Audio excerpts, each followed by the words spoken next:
Okay, maayong buntag mga bata. Maayong buntag. Okay, karon naatay pagahimuon. Ubanikon ninyo sa atong bag-ong leksyon. Ang atong leksyon karon is ang preventive measures for common childhood disease, environment, sanitation.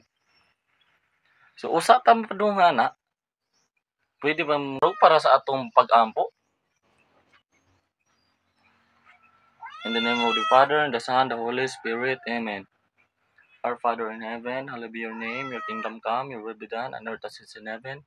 Give us this day our daily bread, and forgive us our sins, and we forgive us the sins yes us.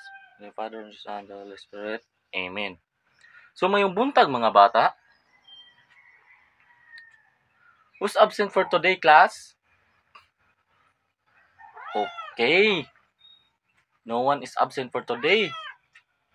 I'm glad to hear that.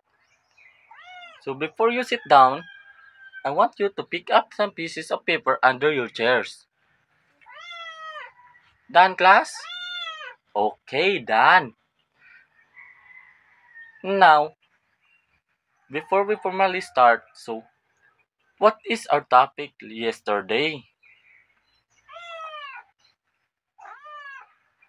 Okay, our topic yesterday is all about healthy eating habits.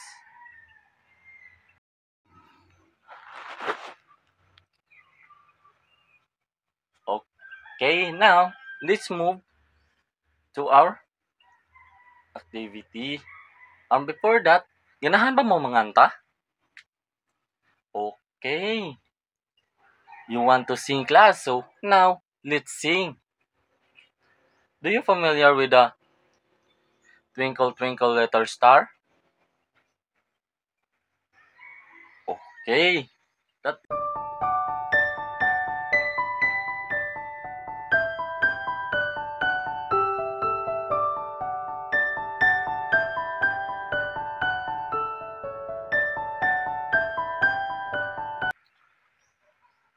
Are you enjoy class for our what we song or what we sing? Okay, you enjoy.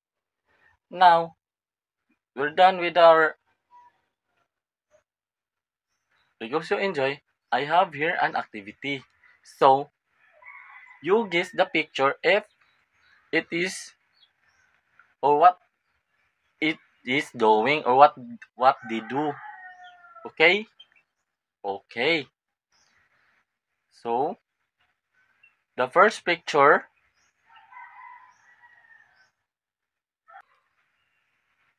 then next,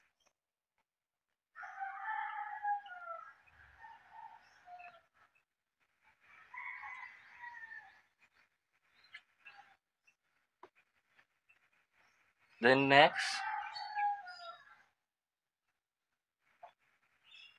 then the last one. Okay. After observing the pictures, class, what did you feel? Or what inside your mind?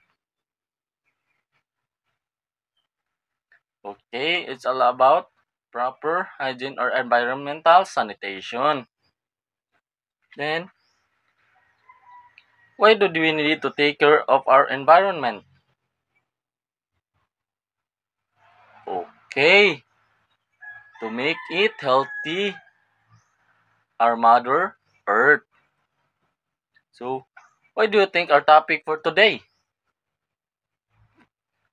Okay, our topic for today is about preventive measures of for childhood disease for childhood diseases and to environmental sanitation. Okay, very good. So, do you have any idea what is preventive measures and childhood diseases? Or what is healthy environment supports health? Okay. Healthy environment, a clean and healthy environment supports health. Healthy environment requires clean air and land, and adequate water and food. Clean and spacious shelter free from unpleasant noise and odors. So, layo ta sa mga, mga langas o mga hugaw or mga baho.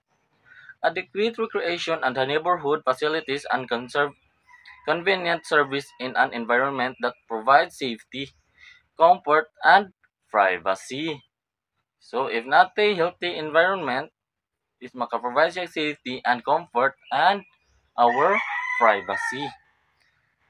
A dirty and unhealthy environment with polluted air and land and water is not suitable for healthy environment. If hugaw inyuhang palibot is dili siya healthy. So, I have some pictures under your chairs. So, I put some pictures under your chairs. So, once you see it, come in front and state it if it is good or bad. Okay.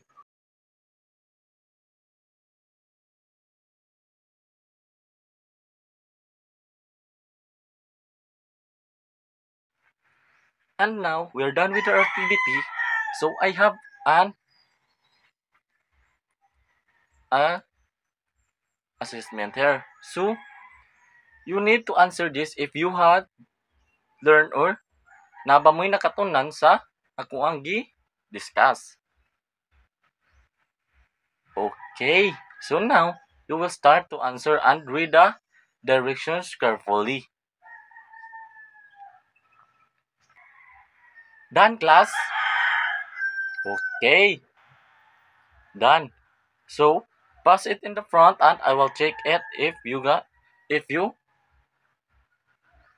the correct answer. And is collect pictures and about proper sanitation practices. Make a collage and paste it on a cardboard. Give a title to your work. Am I clear, class? Okay. Goodbye, class.